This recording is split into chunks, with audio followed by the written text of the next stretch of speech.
தினமொரு வசனம். மத்தேயு 11வது அதிகாரம் வசனம் 28. வருத்தப்பட்டு பாரஞ்சுமக்கிறவர்களே, நீங்கள் எல்லாரும் என்னிடத்தில் வாருங்கள், நான் உங்களுக்கு இளைப்பாறுதல் தருவேன்.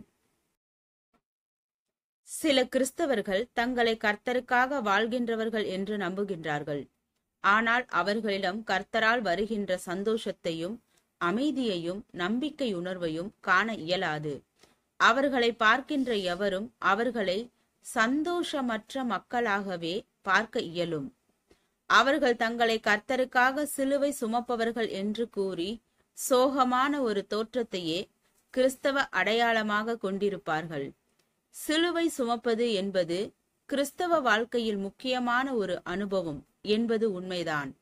சில சுமைகளை நாம் பொறுமையுடன் சுமக்க அழைக்கப்பட்டிருக்கின்றோம் என்பதும் உண்மைதான். அதே வேளையில் எப்போதும் சுமை சுமந்து சோர்ந்து போகிறவர்களாகவே நாம் காணப்படக்கூடாது. சிலுவையை சுமக்க அழைத்த அதே ஆண்டவர் தம்மிடத்தில் வருகின்றவர்களுக்கு இளைப்பாறுதல் தருகிறேன் என்றும் வாக்குறுதி தந்துள்ளார். எனவே கிறிஸ்துவுக்காக நாம் சிலுவை சுமக்கின்றவர்களாக எண்ணுகின்ற அதே வேளையில் அவரால் வரும் தெய்வீக அமைதியையும் ஆனந்தத்தையும் உண்மையாக அனுபவிக்கின்ற இளைப்பாறுதலான ஒரு வாழ்க்கைக்கு நாம் சாட்சிகளாக இருக்க வேண்டும்.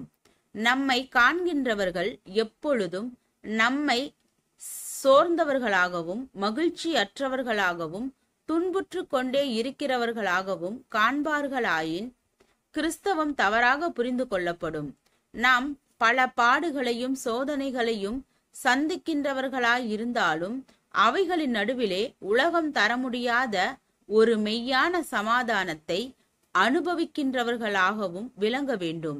நாம் உண்மையிலேயே கிறிஸ்துவுக்கு நம்மை ஒப்பு கொடுத்து அவருக்காக பாரங்களை சுமக்கின்றவர்களாயிருந்தால் அவருடைய இளைப்பாறுதலும் சந்தோஷமும் நம்மிடம் நிச்சயம் காணப்படும் என்பதை நாம் அறிய வேண்டும்.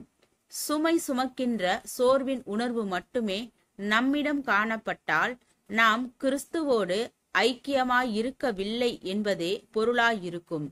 கிறிஸ்துவுக்காக பல பாடுகளாகிய சுமைகளை சுமந்த பவுல் அப்போஸ்தலன் எப்போதும் சந்தோஷமாகவும் இருந்தான் என்பதை வேதம் தெளிவுபடுத்துகிறது.